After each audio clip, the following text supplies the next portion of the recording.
ప్రజానాయకుడు మాజీ మంత్రివర్యులు శ్రీ తాటిపర్తి జీవన్ రెడ్డి గారిని సాదరంగా పెద్దలు కేసీఆర్ గారి సూచన మేరకు సాదరంగా వారిని భారత రాష్ట్ర సమితిలోకి ఆహ్వానించడానికి ఈరోజు మా సహచరులందరితో కలిసి పెద్దలు మాజీ మంత్రివర్యులు శ్రీ కొప్పుల ఈశ్వర్ గారు, మాజీ మంత్రివర్యులు శాసన మండలి సభ్యులు శ్రీ ఎల్ రమణ గారు, మాజీ మంత్రివర్యులు కరీంనగర్ శాసనసభ్యులు గంగుల కమలాకర్ గారు, మాజీ మంత్రివర్యులు పాల్కొండ శాసనసభ్యులు శ్రీ వేముల ప్రశాంత్ రెడ్డి గారు, మాజీ ఆర్టీసీ కార్పొరేషన్ అధ్యక్షులు పెద్దలు శ్రీ బాజిరెడ్డి గోవర్ధన్ గారు, మాజీ పార్లమెంట్ సభ్యులు శ్రీ బోయిన్పల్లి వినోద్ కుమార్ గారు, జిల్లా అధ్యక్షులు జగిత్యాల శ్రీ విద్యాసాగర్ రావు గారు, రాజ్యసభ సభ్యులు దామోదర్ రావు గారు, జిల్లా పరిషత్ మాజీ చైర్పర్సన్ జగిత్యాల శ్రీమతి దావా వసంత సురేష్ గారు, అట్లాగే మా గౌరవ సహచర శాసనసభ్యులు డాక్టర్ సంజయ్ గారు, పాడి కౌశిక్ రెడ్డి గారు, మాజీ శాసనసభ్యులు రసమై బాలకృష్ణ గారు, గౌరవనీయులు సుంకె రవిశంకర్ గారు, కోరుకంటి చందర్ గారు, పుట్ట మధు గారు, దాసరి మనోహర్ రెడ్డి గారు, అట్లాగే ఒడితల సతీష్ గారు, మొత్తం ఉమ్మడి కరీంనగర్ జిల్లా నాయకత్వం మొత్తం, అట్లాగే పక్కనే ఉన్న నిజామాబాద్ జిల్లాలోని నిజామాబాద్ అర్బన్ మాజీ శాసనసభ్యులు సోదరులు బిగాల గణేష్ గారు, ఇంకా వారితో పాటు జిల్లా పరిషత్ మాజీ అధ్యక్షులు శాసన మండలి మాజీ సభ్యులు నారదాస్ లక్ష్మణరావు గారు, అట్లాగే కరీంనగర్ జిల్లా పార్టీ అధ్యక్షులు జీవి రామకృష్ణారావు గారు, సిరిసిల్ల జిల్లా పార్టీ అధ్యక్షులు తోట ఆగయ్య గారు, అందరం కూడా కలిసి ఈరోజు పెద్దలు జీవన్ రెడ్డి గారిని మరి భారత రాష్ట్ర సమితిలోకి సాదరంగా ఆహ్వానించడం జరిగింది. నిజానికి జీవన్ రెడ్డి గారు వారి రాజకీయ అనుభవం కానీ వారికి ప్రజా జీవితంతో వారికి ముడిపడి ఉన్న పెనవేసుకుని ఉన్న బంధం ఏదైతే ఉన్నదో సుదీర్ఘకాలంగా కాంగ్రెస్ పార్టీతోనే వారు దాదాపు 4 దశాబ్దాలకు పైగా కాంగ్రెస్ పార్టీకి విశేషమైన సేవలు అందించిన విషయం మీ అందరికీ తెలిసింది. మీ అందరికీ తెలియని ఒక విషయం ఏమంటే 2014కు మునుపు, సరిగ్గా 2014 ఎలక్షన్ల కొద్దిగా ముందు తెలంగాణ రాష్ట్రం ఏర్పడ్డ తర్వాత ఫిబ్రవరి 20 నాడు బిల్లు పాస్ అయిన తర్వాత మరి ఏప్రిల్లో అనుకుంటా బహుశా ఎలక్షన్ జరిగింది. ఆ మధ్య కాలంలో అప్పుడు పెద్దలు కేసీఆర్ గారు జీవన్ రెడ్డి గారిని ఆహ్వానించారు పార్టీలో. మా వినోద్ కుమార్ గారి ద్వారా ఆ రోజు మరి వారిని పార్టీలోకి రావాలి, మీరు వస్తే బాగుంటుంది, మీలాంటి విశేషమైన అనుభవం కలిగిన నాయకులు మరి తప్పకుండా తెలంగాణలో ఉంటే బాగుంటుంది అని చెప్పి, తెలంగాణ ప్రభుత్వంలో కూడా మీరు ఉంటే బాగుంటుంది అని చెప్పి కూడా ఆ రోజు వారిని ఆహ్వానించడం జరిగింది. కానీ ఒక నిబద్ధత కలిగిన నాయకుడిగా ఆ రోజు వారు కాంగ్రెస్ పార్టీ నాయకత్వంతో వారికి ఉన్న అనుబంధాన్ని మరి కాంగ్రెస్ పార్టీ బలోపేతానికి ముందుకు నడవాలన్న ఉద్దేశంతో వారు ఆనాడు కాంగ్రెస్ లోనే కొనసాగారు. ఆ రోజు జగిత్యాల శాసనసభ్యుడిగా కూడా 2014లో గెలిచినారు.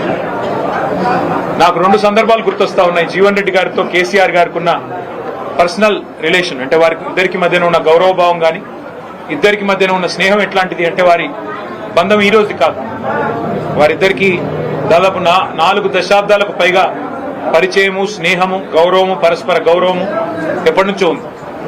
నాకు 2 సందర్భాలు నా కళ్ళ ముందు జరిగినాయి గుర్తొస్తా ఉన్నాయి.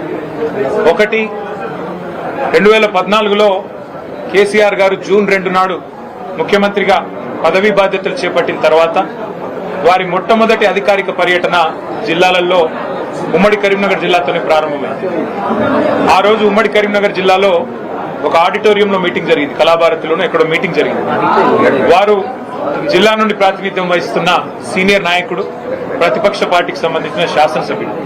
కానీ కేసీఆర్ గారు స్వయంగా ముందు జీవన్ రెడ్డి గారికి మైకునివ్వండి అని చెప్పి వారికి మైక్ అందిస్తే జీవన్ రెడ్డి గారు లేచి వారు స్ట్రైట్ గా అభినందనలు చెప్పి మరి పరస్పరం మరి ఒక్కసారి మీరు ఇప్పుడు గవర్నమెంట్ లో ఉన్నారు, మీకు అభినందనలు చెబుతూ జగిత్యాల ప్రజల తరపున నేను ఒకటి మిమ్మల్ని అడగదలుచుకున్నా అని చెప్పి వారు చాలా చిన్నది, ఒక బోర్నపల్లి అనే గ్రామానికి సంబంధించి ఒక బ్రిడ్జ్ కావాలా, వెంటనే నాకు శాంక్షన్ కావాలని ఒక మాట చిన్నగా అడిగినా. మేమందరం చూస్తా ఉన్నాం, అప్పుడే మేము కొత్తగా మంత్రులైనాం, చూస్తా ఉన్నాం కేసీఆర్ గారు ఎట్లా స్పందిస్తారు, ఎట్లా రియాక్ట్ అవుతారు. సాధారణంగా దాటవేయొచ్చు, చెప్పొచ్చు చూస్తాను అని చెప్పొచ్చు, పరిశీలిస్తాను అని చెప్పొచ్చు. కానీ జీవన్ రెడ్డి గారి మీద ఉన్న గౌరవం, వారి మీద ఉన్న ప్రేమ ఎట్లాంటిది అంటే క్షణంలోనే వెంటనే అక్కడే శాంక్షన్ చేసి 75 కోట్ల బ్రిడ్జిని అక్కడికక్కడే కరీంనగర్ ఉమ్మడి జిల్లాలో ఇచ్చిన మొట్టమొదటి శాంక్షన్ కేసీఆర్ గారు ఆ రోజు జీవన్ రెడ్డి గారి కోరిక మేరకు, వారి విజ్ఞప్తి మేరకు ఇచ్చిన ఆ బ్రిడ్జ్. తర్వాత ఇంకో సందర్భం గుర్తొస్తా ఉంది నాకు. అసెంబ్లీలో జీవన్ రెడ్డి గారు ఎప్పుడు ప్రజా సమస్యల గురించి, ముఖ్యంగా రైతుల గురించి చాలా గట్టిగా మాట్లాడే నాయకుడు. ఈ జిల్లాలో, ముఖ్యంగా జగిత్యాల జిల్లాలో నిజాం షుగర్స్ అనేది ఒక చాలా ఇంపార్టెంట్ సబ్జెక్ట్ గా ఉండేది. అటు విద్యాసాగర్ రావు గారు, జీవన్ రెడ్డి గారు ఇద్దరు కూడా కొట్లాడేవారు గట్టిగా, మాకు ఖచ్చితంగా దీన్ని తెరిపించాల్సిందే. కేసీఆర్ గారు కూడా ఖచ్చితంగా షుగర్ ఫ్యాక్టరీ తెరిపించాల్సిందే, అందులో భేదాభిప్రాయం లేదు, మేము కూడా మాటిచ్చున్నాము.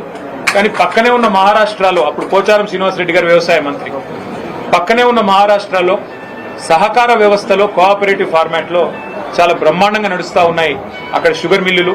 మా టెస్కాప్ చైర్మన్ రవీంద్రరావు గారు కూడా ఇక్కడే ఉన్నారు, మాజీ అధ్యక్షులు. అట్లా కోఆపరేటివ్ వ్యవస్థను బలోపేతం చేస్తే బాగుంటుంది జీవన్ రెడ్డి గారు. ఒకవేళ మీరు కావాలనుకుంటే ప్రభుత్వం నుంచి 250-300 కోట్లు పెట్టడానికి కూడా మేము సిద్ధంగా ఉన్నాం. అవసరమైతే మీరే చైర్మన్ గా ఉండండి దానికి అని చెప్పి కూడా నిండు శాసనసభలో ముఖ్యమంత్రిగా కేసీఆర్ గారు అన్నాడు జీవన్ రెడ్డి గారికి ఓపెన్ గా, ఎలాంటి బేసిజానికి పోకుండా ఒక ఆఫర్ కూడా ఇచ్చారు. ఇవాళ నేను మా జగిత్యాల జిల్లా నాయకత్వాన్ని కూడా హృదయపూర్వకంగా నేను ధన్యవాదాలు తెలియజేస్తాను. ఎందుకంటే ఇటు మా విద్యాసాగర్ రావు గారు జిల్లా పార్టీ ప్రెసిడెంట్ గారు కానీ, అట్లాగే ఎల్ రమణ గారు మాజీ మంత్రి గారు కానీ, మా చెల్లెలు మాజీ జిల్లా పరిషత్ చైర్పర్సన్ శ్రీమతి దావా వసంత గారు కానీ, వారందరూ కూడా జీవన్ రెడ్డి గారిని జగిత్యాలలో మనం ఆహ్వానించినట్టయితే, వారి ఇంటికి పోయి ఆహ్వానించినట్టయితే బాగుంటది అంటే, వారు ఒక క్షణం కూడా సంకోచించకుండా వారు చెప్పిన మాట ఏమంటే, నాకు అన్న పార్టీ బలోపేతానికి, పార్టీ తిరిగి అధికారంలోకి రావడానికి, కేసీఆర్ గారు ముఖ్యమంత్రి కావడానికి తప్పకుండా మనందరం కృషి చేయాల్సిందే.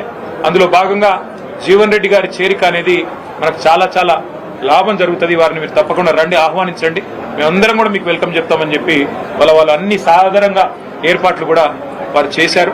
వారికి కూడా నా అభినందనలు. వాళ్ళ రాష్ట్ర వ్యాప్తంగా ఉన్న రైతుల్లో ఒక ఆక్రోశం ఉంది, రాష్ట్ర వ్యాప్తంగా ఉన్న ప్రజల్లో, ప్రతి వర్గంలో ఇవాళ ఒక ఆక్రోశం వ్యక్తమవుతా ఉంది. ఈ ప్రభుత్వం రేవంత్ రెడ్డి గారి నాయకత్వంలో గత 2.5 సంవత్సరాలుగా మరి ఏ రకంగా తన పరిపాలనా వైఫల్యాలను కప్పిపుచ్చుకోవడానికి ఎప్పటికప్పుడు ఏదో ఒక డైవర్షన్ టాక్టిక్ ఉపయోగిస్తూ ఏదో కాలం నెట్టుకొస్తున్నారు తప్ప ఇంతవరకు మాకు ఒరిగిందేమీ లేదు అనే భావన బలంగా ప్రజల్లో ఉంది. ముఖ్యంగా రైతుల్లో 3 సార్లు ఈ ప్రభుత్వం ఇప్పటికి రైతు బంధు ఎగ్గొట్టింది. ఒకసారి కాదు, 2 సార్లు కాదు, 3 సార్లు విజయవంతంగా రైతు బంధు ఎగ్గొట్టారు. 3 సార్లు రైతు బంధు ఎగ్గొట్టడం అంటే ఒక్కొక్క దఫా వాళ్ళు చెప్పిన 9,000 కోట్లు లెక్కేసుకున్న 27,000 కోట్లు ఈ 2.5 సంవత్సరాల్లోనే ప్రభుత్వం 70 లక్షల మంది రైతులకు బాకీ పడ్డది. 27,000 కోట్లు ఎగ్గొట్టి 20,000 కోట్ల రుణమాఫీ చేసిన అని చెప్పి రేవంత్ రెడ్డి గారు ఏదైతే రైతులను మభ్యపెట్టే ప్రయత్నం చేస్తున్నారో రైతుల ఆవేదనతో ఉన్నారు. అట్లాగే రాష్ట్ర వ్యాప్తంగా ఉన్న మహిళలు నిన్న రేవంత్ రెడ్డి గారు మాట్లాడిన మాట కూడా చూస్తున్నారు. బాసరలో ఆయన మాట్లాడిన మాటలు ఎంత దారుణంగా, ఎంత అవమానకరంగా, ఒక ముఖ్యమంత్రి స్థాయికి తగని మాట. ఎంత పెద్ద కండలు తిరిగిన పైల్వానైనా 3 నెలలనే పిల్లలు పుట్టించలేడు కదా, ఇది ఒక ముఖ్యమంత్రి నోట్లోంచి వచ్చే భాషనైనా, ఒక ముఖ్యమంత్రి మాట్లాడే భాషనై? అసలు 3 నెలలు అన్న మాట చెప్పింది ఎవరండి? మేం చెప్పినామా? ప్రజలు అడిగారా? మీరే కదా సంతకాలు పెట్టింది, మీరే కదా రేవంత్ రెడ్డి గారు పిసిసి అధ్యక్షుడిగా, మీ బట్టి విక్రమార్క గారు సిఎల్పి లీడర్ గా 100 రోజుల్లోనే 6 గ్యారంటీలు అమలు చేస్తామని నొక్కి చెప్పింది మీరు, గ్యారంటీ కార్డులు ఇచ్చింది మీరు, ఆర్థిక పరిస్థితి మొత్తం మాకు తెలుసు అని చెప్పి ఉదరగొట్టింది మీరు. ఇవాళ ఏ ఒక్క హామీ అమలు చేయకుండా ఈ అపసవ్యపు మాటలు మాట్లాడుతున్నది మీరు. పెద్దలు జీవన్ రెడ్డి గారు లాంటి నికార్సైన కాంగ్రెస్ నాయకులను అవమానించి వారి ఆత్మగౌరవాన్ని దెబ్బతీస్తున్నది మీరు. ఇది ఒక జీవన్ రెడ్డి గారి విషయంలో కాదు నేను మాట్లాడుతున్నాను. నేను మొన్న డిప్యూటీ సీఎం బట్టి విక్రమార్క గారి కొడుకు పెళ్లికి పోయినా. ఒకరు కాదు, ఇద్దరు కాదు, ఒక 100-150 మంది కాంగ్రెస్ కార్యకర్తలు నా చేతిలో చేసి అన్న వచ్చేది మీ ప్రభుత్వమే. అది సందర్భము కాదు, రాజకీయ వేదిక కాదు, ఇంకోటి కాదు. ఎందుకు చెప్తా ఉన్నా అంటే, కాంగ్రెస్ పార్టీ కార్యకర్తల ఆక్రోశమే ఇట్లా ఉంటే, సామాన్య కాంగ్రెస్ కార్యకర్తల ఆవేదన ఇట్లా ఉంటే, ఈ రాష్ట్రంలో రైతుల పరిస్థితి, ఈ రాష్ట్రంలో మహిళల పరిస్థితి, ఈ రాష్ట్రంలో పేదల పరిస్థితి, ఈ రాష్ట్రంలో 2 లక్షల ఉద్యోగాలని చెప్పి మీరు మీ చేతిలో మోసపోయిన యువత పరిస్థితి ఏ రకంగా ఉందో మనం అర్థం చేసుకోవచ్చు. సరే, ఇవాళ రేవంత్ రెడ్డి గారు అధికార మత్తులో, అధికారం ఉందనే అహంకారంతో ఇష్టారీతిన మాట్లాడుతుండవచ్చు. పెద్దలను కూడా కేసీఆర్ గారు అయితేనేమి, మరి తెలంగాణ కోసం గట్టిగా, కాంగ్రెస్ పార్టీ కోసం గట్టిగా కొట్లాడిన పెద్దల్ని కూడా అవమానించే తీరులో మాట్లాడుతుండవచ్చు. కానీ కాలం ఎన్నటికీ ఒక్కలాగా ఉండదు, అధికారం కూడా ఎన్నటికీ ఎవరిది ఒకరి సొత్తు కాదు. 10 ఏళ్లు ప్రజలు మాకు అవకాశం ఇచ్చారు. ఇవాళ 5 ఏళ్లు కాంగ్రెస్ పార్టీకి, రేవంత్ రెడ్డి గారికి ప్రజలు అవకాశం ఇచ్చినారు. మాకైతే సంపూర్ణమైన విశ్వాసం ఉంది. వారిని నేను కేసీఆర్ గారి తరఫున పార్టీలోకి ఆహ్వానించడానికి ఇక్కడికి వచ్చినాను. వారు సానుకూలంగా స్పందించారు. మాకు కేసీఆర్ గారితో నాకు వ్యక్తిగతంగా కూడా చాలా అనుబంధం ఉంది. కానీ మీరందరూ వచ్చారు, ఆహ్వానించారు, సంతోషం. కానీ ఒకసారి నేను కేసీఆర్ గారిని కూడా కలిసి ఈ రాబోయే 2-3 రోజుల్లో నేను నా నిర్ణయం తప్పకుండా చెప్తానని చెప్పి జీవన్ రెడ్డి గారు చెప్పారు. చాలా సంతోషం. నేను వారిని కోరేది ఒకటే, ఈ రాష్ట్రంలో రైతులు, ఈ రాష్ట్రంలో పేదలు తిరిగి వారి మొహంలో చిరునవ్వు రావాలి అంటే కేసీఆర్ గారు ముఖ్యమంత్రి కావాల్సిందే. తిరిగి మళ్ళీ కేసీఆర్ గారు బాధ్యతలు చేపట్టాల్సిందే, తెలంగాణను పట్టాలు ఎక్కించాల్సిందే. అందుకే వారి సహకారాన్ని నేను కోరుతా ఉన్నాను. మా సహచరులందరం కూడా కలిసి వచ్చి వారిని వాళ్ళ ఉమ్మడి కరీంనగర్ జిల్లా, అట్లాగే ఉమ్మడి నిజామాబాద్ జిల్లాకు సంబంధించిన ముఖ్య నాయకులందరం కూడా వచ్చి వారిని సాధారణంగా ఆహ్వానించాము. వారు పెద్దలు కేసీఆర్ గారితో కలిసిన తర్వాత మిగతా అన్ని విషయాలు కూడా ప్రజాహితాన్ని దృష్టిలో పెట్టుకొని, అల్టిమేట్ గా ఈ రాష్ట్ర భవిష్యత్తును దృష్టిలో పెట్టుకొని, తప్పకుండా జగిత్యాల జిల్లా ప్రయోజనాలు కూడా దృష్టిలో పెట్టుకొని వారు నిర్ణయం తీసుకుంటారని చెప్పి నేను ఆశిస్తా ఉన్నాను.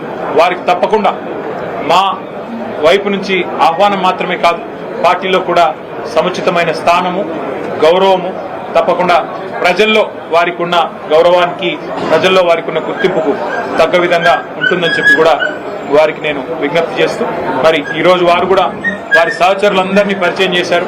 చాలా ఓపికగా మమ్మల్ని రిసీవ్ చేసుకున్నందుకు పెద్దలు జీవన్ రెడ్డి గారికి కూడా హృదయపూర్వకంగా మా అందరి పక్షాన వారికి ధన్యవాదాలు తెలియజేస్తూ వారు స్పందించాలని కోరుతాం.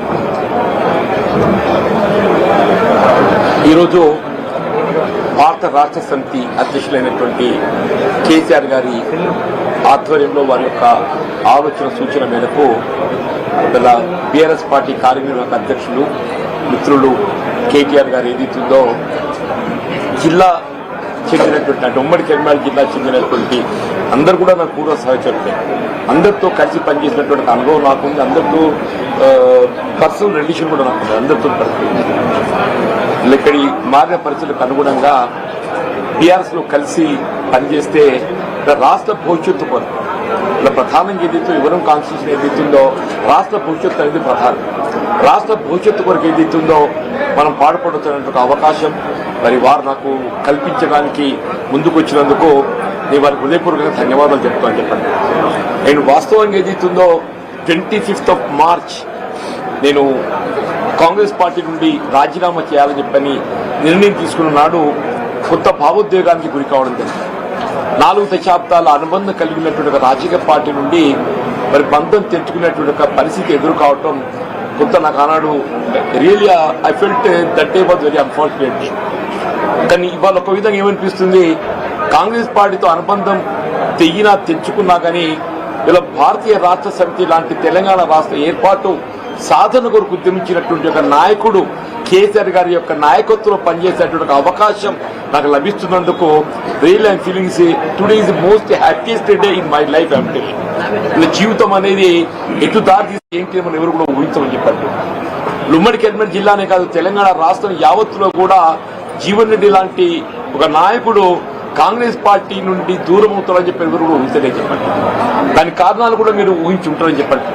గత 20 మాసాలకి నేను ఏదైతే అంటే ఎదుర్కొంటున్నటువంటి మానసిక క్షోభ, రాజకీయ పరిస్థితులు అన్ని కూడా తట్టుకొని నిలబడ్డని చెప్పండి.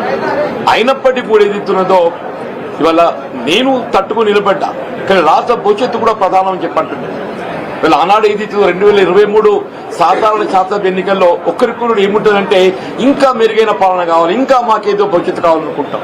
ఆనాడు ఏదైతే 10 సంవత్సరాల కేసీఆర్ పాలనలో తెలంగాణ సమాజానికి కల్పించినటువంటి యొక్క